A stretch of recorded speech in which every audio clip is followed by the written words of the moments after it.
What is up, engine heads? Today it's time for a true modern icon.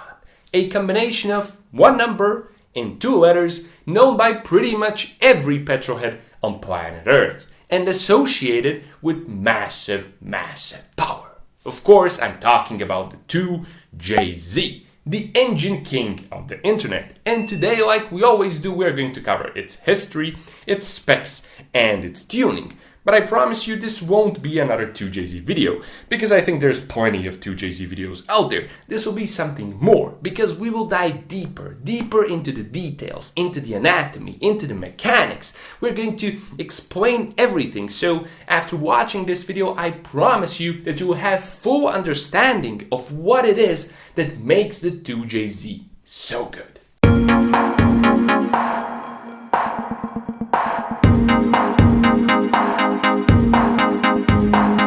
Back in 1978, Toyota wanted a car that would compete with Nissan's massively successful Z car, but they didn't feel like designing a whole new platform, so they took their existing Celica, stretched it out a bit, gave it a bit of a cosmetic redesign, and stuffed an inline 6-cylinder under the hood and called it the Celica Supra. Although the name sounds kinda weird today, back then it made more sense, because that's what Supra stands for. Supra means above, beyond the limits of something, and this was what the Celica Supra was. It was beyond the limits of a regular Celica. It had more power, it was larger, it looked different, so Celica Supra. And although it's the equivalent of saying Toyota Camry Prius today, back in the late 70s it made more sense, and it was a pretty desirable and a pretty cool car. But it didn't manage to come anywhere near the sales figures of the Z car. But it did manage to do something historically important. It created the bond between the word Supra and an inline 6-cylinder engine. Unlike the Celica upon which it was based, which had a 4-cylinder engine, the Supra Celica got an inline 6-cylinder engine, Toyota's M engine. Just 3 years later, 80s design came knocking, and as a result, the entire Celica lineup was redesigned, and along with it, of course, the Celica Supra. The second generation cars arguably differ more from each other than the first generation cars, but although the second generation Celica Supra was very different outside from the Celica, inside it still shared many components with the Celica. It was larger, it was more luxurious, it was better equipped, it had an inline 6, but it was still a Celica. Now, everywhere the name Celica Supra was still retained, except in Japan, where Celica Supra wasn't called Celica Supra. Both the first and the second generation of the Celica Supra in Japan were known as the Celica XX. Now, the second generation also did something important. It was the first instance of turbocharging in a Supra. But in February of 1986, something truly important would happen. The word Celica would get amputated from the word Celica Supra. Celica and Supra were now two separate models, and they went their separate ways. Celica would become a front-wheel drive vehicle, while Supra would retain a rear-wheel drive layout. The Supra was no longer mechanically associated with the Celica. It was now based on the Toyota Soarer platform, and the Soarer was a larger and more upmarket platform, giving the Supra room to grow. Using the larger platform, Toyota would shape the Supra into a true performance flagship. The suspension was upgraded to double wishbones all around, and the Supra received some pinnacle technologies of the 80s, stuff like a 3-channel ABS and TEMS, which stands for Toyota Electronic Modulated Suspension, which basically gave the Supra variable dampening. In the engine department, the third generation of the Supra received the last and the greatest iteration of the M engine family, the 7M engines, which increased displacement to 3 liters, a number which would become synonymous with the Supra model. In its turbocharged form, the 7M GTE engine made some pretty impressive power, and although it was a bit weak in the head gasket department, it still made the Supra a true sports grand tourer. But the third generation of the Supra was important for one more reason. It was the first Supra to get some JZ lovin. No, it didn't get a 2JZ, but in Japan only the third generation became available with the 1JZ engine, the successor to the 7M engine, and it signaled what the future would look like for the Supra.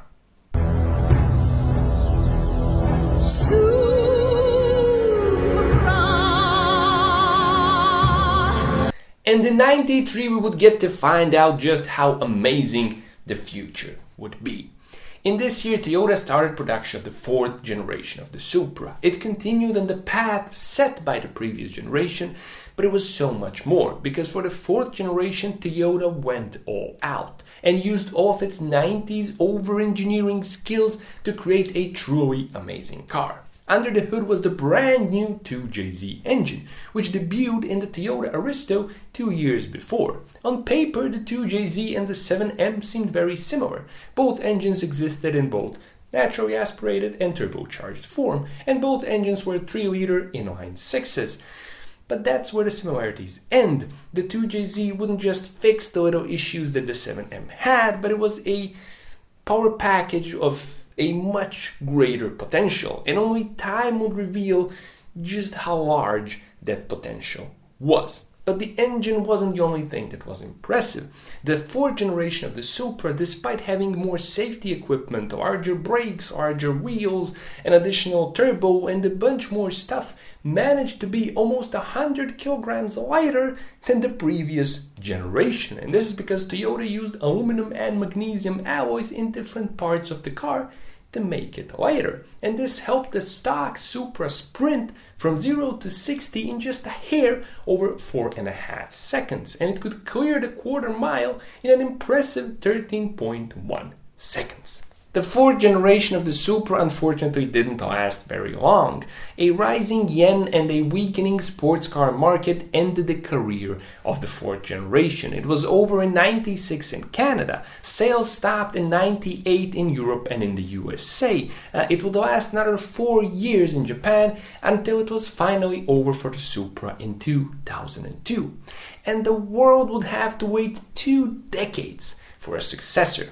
But arguably, those 2 decades are more important for the Supra and the 2JZ than the years during which it was in production.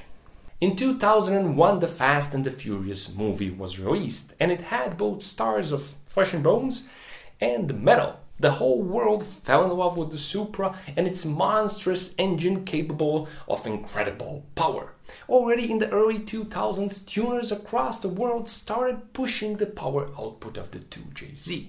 But early tuning was sort of primitive. You needed 3 different ECUs for 3 different things, and it was all a bit unelegant. But the aftermarket started evolving pretty quickly, and soon tuners were given the tools needed to try and find the limits of the 2JZ engine. But there was a problem. It seemed that the word "the limit" wasn't in the 2JZ's vocabulary. Doubling the horsepower of the engine seemed too easy, and very soon triple digits in horsepower became expected. Anything less was underwhelming. Dynos around the world reported obscene power figures from engines that used more stock components than anyone believed was possible. The legend of the 2JZ was forged long before the successor to the Supra and the 2JZ was announced. In 2019, Toyota revealed the 5th generation of the Supra, and along with it, a sigh of disappointment echoed across the planet. Fans expected a successor to the 2JZ, something that would walk the steps of the 2JZ, more over-engineering madness from Toyota, a modern version of the same thing. Instead, they got a BMW-sourced power plant. And although the new engine is objectively good, although the new car is objectively good, the fans weren't happy. And soon they started demanding a 20-plus-year-old engine be swapped into the brand new car. And if this isn't a testament to how great the 2JZ is, then really nothing is. And now we're going to dive deep into its anatomy to see exactly why it's so good and how it got its reputation.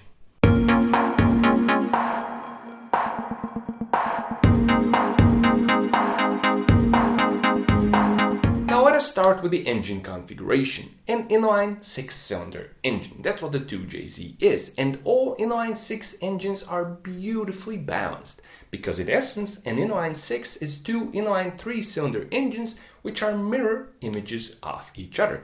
Which means that in practice, the primary and secondary forces within an inline 6 are pretty much perfectly balanced. And unlike some V6 engines, which can suffer from a polar rocking moment between the cylinder banks, an inline 6-cylinder is beautifully smooth, which means you can rev it higher, longer, and safer, which means it's a perfect platform for increasing power.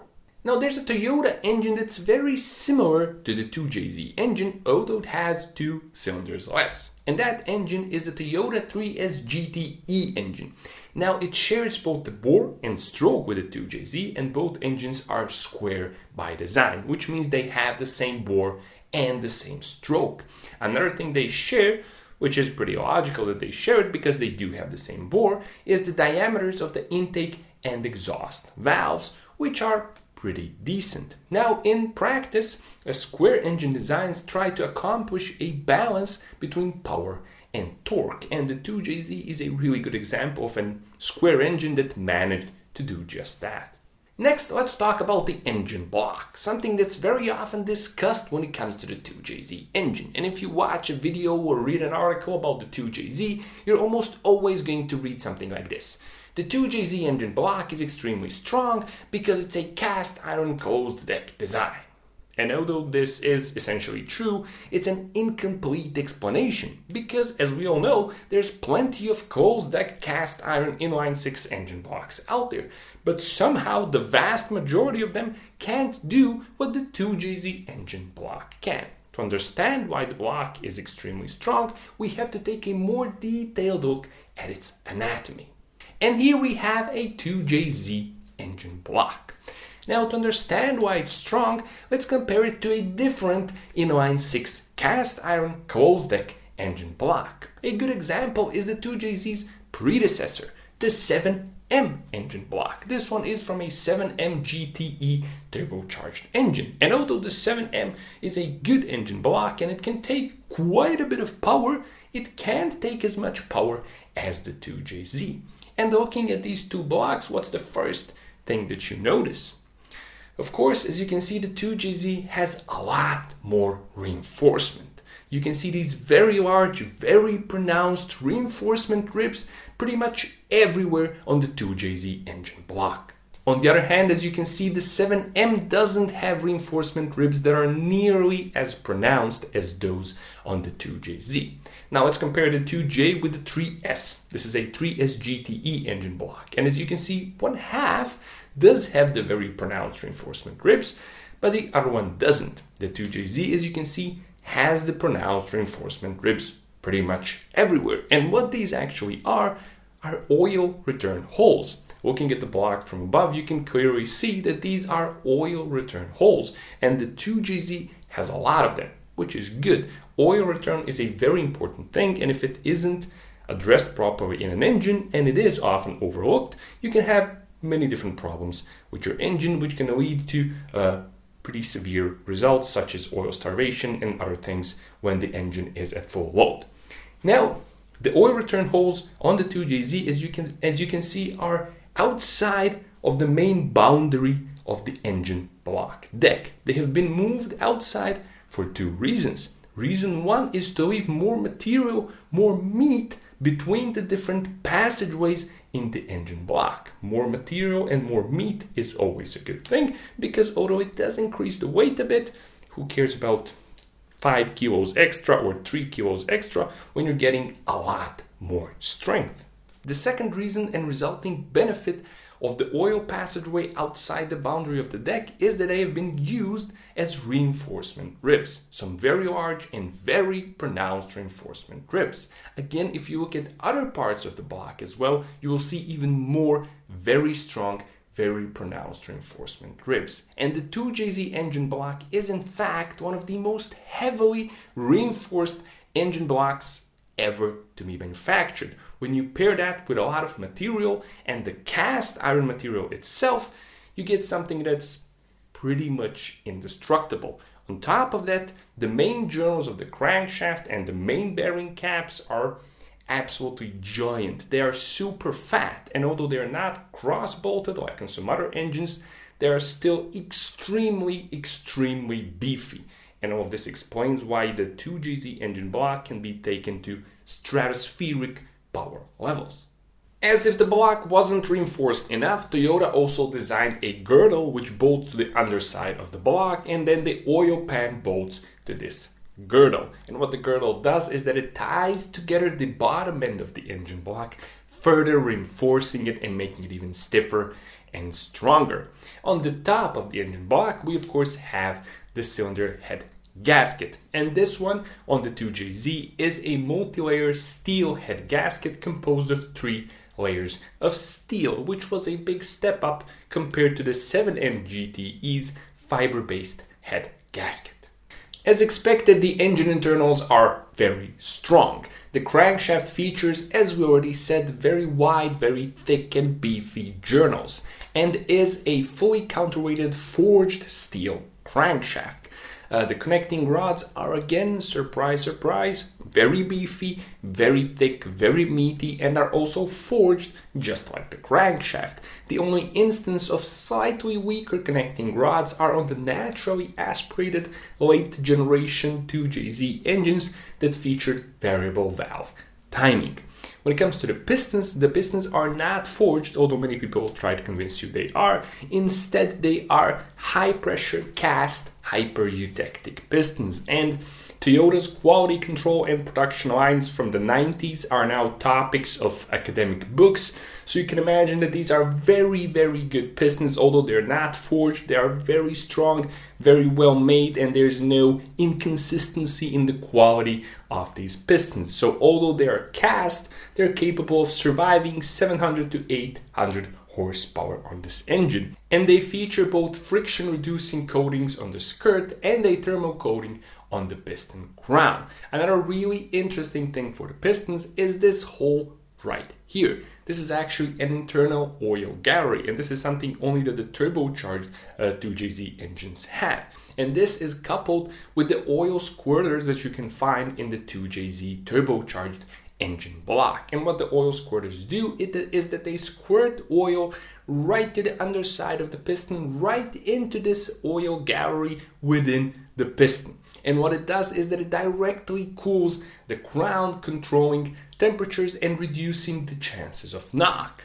Now, some time ago, I think a couple of months ago, Porsche released an important article and a scientific breakthrough when it 3D printed pistons, and it boasted how these pistons feature these internal oil galleries that were made possible by 3D printing the pistons. Well, here's the same thing from Toyota in the 90s.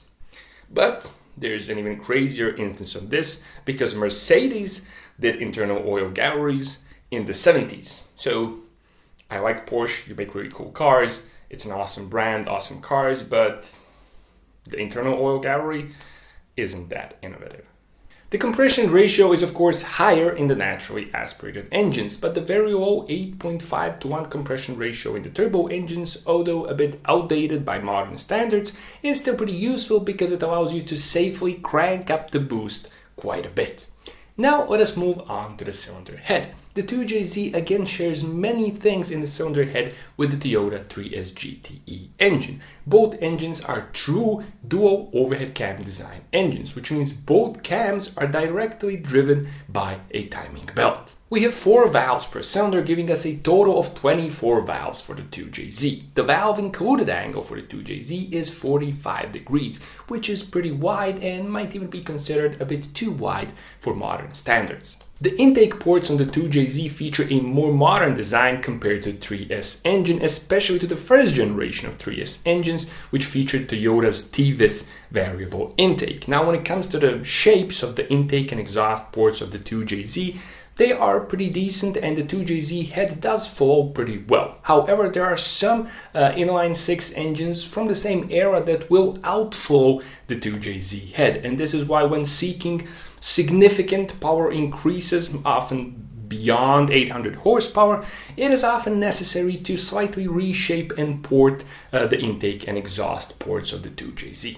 Now, the 2JZ is a non-interference engine, which means that if the belt snaps, the valves and pistons will not make contact, because the valves and pistons never occupy the same space in the cylinder. Now, this is nice, but it also means that the 2JZ has some pretty mild camshaft specs. As you can see, we have some pretty mild duration and pretty mild lift. And one of the easiest ways to start making more power with a 2JZ is to change the cams, of course. When it comes to the valve actuation system, we have some buckets directly on the valves and some shims for adjusting the valve lash. So there's no hydraulic valve lifters in the 2JZ, nor is there any rocker arms. This is a very simple, reliable, and easy to maintain system. However, it does, to an extent, limit the size of the camshaft you can run in a 2JZ engine. The combustion chambers are a typical pentruth design with some pretty nice squish areas. And as we have already said, both the 2JZ and the 3S GTE feature the same intake and exhaust valve diameter sizes, and these are pretty decent. As we all know, the turbo version of the 2JZ features sequential twin turbos, and what this means is that it has 2 turbos, one of which spools at low RPM and the other one joins in at higher RPM. In the case of the 2JZ, the second turbo joins in at 4000 RPM. Now, usually sequential twin turbo systems feature one smaller and one larger turbocharger. In the case of the 2JZ, both turbos are of equal size and were co-developed by Toyota and Hitachi. The result of this sequential twin turbo system was actually a beautifully smooth power and torque curve. The 2JZ is an incredibly linear and an incredibly smooth engine. It's a joy to drive, and on the street, the 320 horsepower are honestly more than enough. And what I think we're forgetting a bit is that with all the massive power builds and single turbo setups in the interest of obscene power and setup simplicity, we have started to underappreciate the stock engine a bit. What's really impressive about it is that 407 Newton meters of torque are actually already available from 1800 RPM. You have to remember this is an engine in the 90s. We have brand new engines with these sort of specs, and the manufacturers can't stop bragging about it, which just shows you how good the 2JZ actually is. Now, the 2JZ is also one of the few cases of the rest of the world getting something more powerful than the Japanese domestic market. In Japan, the 2JZ made 280 horsepower. In the rest of the world, in Europe and in the USA, it made 320 horsepower. This was because of that gentleman's agreement between the Japanese car manufacturers that we mentioned in the beginning of the video. What the gentleman's agreement was it was an unofficial agreement between Japanese car manufacturers to limit the power output of their vehicles to 280 horsepower. This was done because Japan had quite a bit of car accidents in the 80s and 90s, and everybody thought the main reason for this was that the cars had too much power. Now, in practice, the cars had more power than 280 horsepower because although they were declared as having that much power, if you were to put them on a dyno, you would see that they didn't really have 280 horsepower. They had a bit more. But why am I mentioning the gentleman's agreement? Because it's important to understanding why it's so easy to double the power output of the 2JZ. It's so easy because the 2JZ came detuned from the factory. Toyota didn't have a reason to push the engine to, let's say, 400 horsepower or whatever else was sensible and profitable in stock form. They couldn't make such a powerful engine because, again, you could sort of break the gentleman's agreement by a bit, but you couldn't blatantly basically break it by making a 400 horsepower engine. The gentleman's agreement is since long gone, but it is the reason why many engines from this era had this sort of power output. Now, the second factor, and a more important factor to the 2JZ's success and why it is so good at what it does, is that it's essentially, as we know, an overbuilt, over-engineered engine with giant safety margins. Now, there's a few reasons why it was overbuilt. One of the reasons was the global economic situation of the times. The other reason was the sort of reputation Toyota and some other manufacturers were trying to build back in the 90s. You might remember this old ad from Toyota.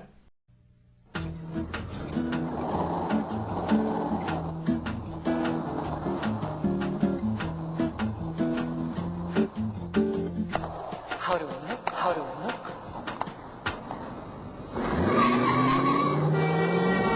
¿Qué pasa? ¿Te volviste loco?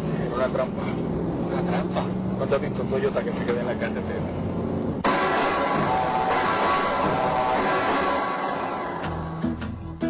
How do we look?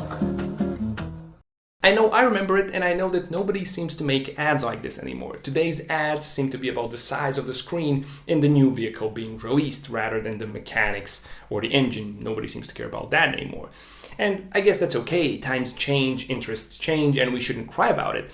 But it's pretty obvious that engineers back in the 90s were told to build things differently, and the entire Toyota engine lineup benefited from that. The 2JZ perhaps most so. It's almost like the engineers were thinking, you know what, somebody might take our car and our engine and do donuts in the parking lot for 3 hours. Let's make sure that the engine doesn't fail in that scenario. Because if it fails, the consumer will be disappointed and he will complain, and this will negatively impact our reputation as a brand who builds very, very reliable things. So let's reinforce everything and make it stronger. Now, compare this to the way modern manufacturers think, is that they are going to hire an army of lawyers to protect themselves against the consumer instead of making better products. Yeah, thinking like this is actually pretty naive. And this isn't an objective way of seeing things. There's no evil mastermind plan or conspiracy theory by car manufacturers to make crappy stuff so they could increase profits. The deal is that modern manufacturers have to abide by much more stringent emissions, MPG, and safety regulations. And these mean that you cannot make heavy, beefy, bulky iron stuff anymore. You have to make light, efficient stuff so your car and engine can abide by these new standards so you can sell it. And why am I telling you all this? I'm telling you all this so we can understand what the 2JZ is and why the new Supra didn't get a modern version of the 2JZ. A modern version of the 2JZ cannot exist because the original 2JZ didn't have to meet these new emissions standards, MPGs, and all this sort of stuff. It wasn't burdened by this, and it was a product of a different time. It was a product of Toyota from that time. And today, we simply live in a different time.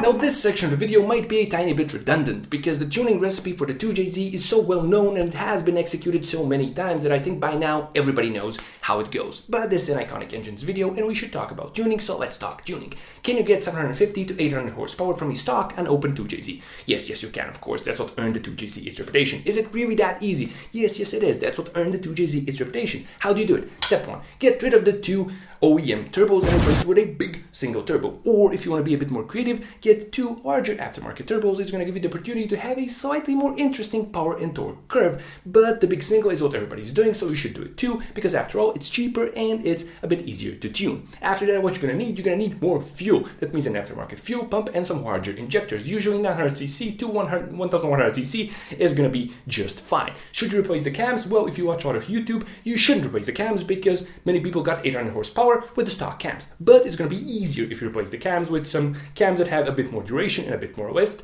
and also you should stiffen up the valve springs for good safety measure. After that, the only thing you need to do is get rid of the side mount intercooler and replace it with a big front mount intercooler. The last step is of course a standalone ECU. If you do not want to mess with some DIY flimsy wiring kit, you can get something plug and play, like AEM's plug and play kit for the 2JZ. It takes around 25 to 30 minutes to install, and even a trained chimp could do it. So once you install it, it's going to open up all the doors to tuning. The last step is going to be go to a dyno. That's it. 800 horsepower coming your way. But who cares about 800 horsepower? That has been done so many times. That's such a small power figure. That's so passé. Let's do 2000 horsepower. Can you do that? Well, of course you can, but it is going to be a bit more complicated and a bit more expensive than YouTube videos might suggest. How do you get 2000 horsepower from a 2JZ? Well, to get anything beyond 800 horsepower, it's a good idea to open up the engine. You're of course going to be replacing the stock pistons with some aftermarket forged ones. Something in a 2618 alloy, which is super ductile, is going to give you a big margin for knock and is going to be able to take obscene amounts of boost. You're also going to be replacing the stock rods with some aftermarket 4340 steel forged rods that are going to be even beefier than the stock rods. The stock crankshaft can actually stay up to about maybe 1500 horsepower. There are plenty of builds that are pushing these sort of figures with the stock crank. You're going to look at billet cranks only if you're interested in, I don't know, very, very, very high power numbers. The block is going to stay unless you want to be the world champion of drag racing. In that case, you're going to get a billet block, but a billet block is not a 2JZ anymore. Actually, so yeah, who cares? What else are you going to be replacing? You're going to be replacing the turbo with an even bigger turbo to get obscene power. It's going to be the size of half the engine, and don't worry, the 2JZ can take it because you put new forged internals in it. What you also might consider doing, and what is the cool new thing to do, is a compound setup. That's where a smaller turbo is feeding a larger turbo, and then the giant turbo stuffs all of that compressed air into the engine, giving you an even more absurd power and torque curve compared to a big single. To feed all of this insanity, you're going to need even more fuel. You're going to need 12 injectors. Yep, that's 2 injectors per cylinder. Usually they're going to be approaching the 2000cc range if you want obscene power. To feed the injectors, you're going to need 2, probably even 3 fuel pumps. So you can imagine the fuel bill. But you're not building a 2JZ for MPG, of course. So yeah, once you get into these sort of obscene things, you're going to be making absolutely incredible horsepower. The kind of power that can shame hypercars that cost, I don't know, 100 times more than a 2JZ and all the parts that you stuff in it. But again, all of this is going to be pretty damn expensive because the 2JZ is becoming expensive because it's become a cult, an icon. Everybody wants a Mark IV Supra with a highly tuned 2JZ in it. Even people that own garages full of Lambos and I don't know, Ferraris and Koenigsegg's and whatnot, they also want a Mark IV 2JZ, highly tuned car because it's sort of the cool thing to own. Everybody wants this. And of course, this has driven prices up significantly, both of the Supra and the 2JZ, as well as the aftermarket parts for the 2JZ. Some stuff in the 2JZ aftermarket is actually really, really overpriced, often without a reason to cost so much. But that being said, the 2JZ aftermarket is probably one of the greatest global aftermarkets in the world. It has everything. It's an engine blessed with an incredible aftermarket. There's a sea of manufacturers making pretty much everything for the 2JZ. Everybody's making something from the 2JZ for the 2JZ. From stickers and oil caps to billet crankshafts and billet blocks. It's all out there, and if you have the money, it can be yours. So yeah, that's the scoop for tuning the 2JZ. Basically, if you have the money, you can do pretty much everything. The sky is the limit for this engine, and it is the definition of a modern engine icon. And now, as tradition demands, let's end this video with some cringy rap. I can't do this. I I own the streets, your drag times, I'll swallow 'em. The fastest cars, I'll follow 'em, and I'll trend 'em. I'll even win a slalom. 2 Jay-Z's indestructible, top to bottom. They say my acceleration is like violence. The strip is my home, where drag times clash and chrome meets chrome. My boost goes up and down like Wall Street homes. But this is worse than the Dow Jones, your H gasket is now blown. Eat my dust, one slip you are now gone.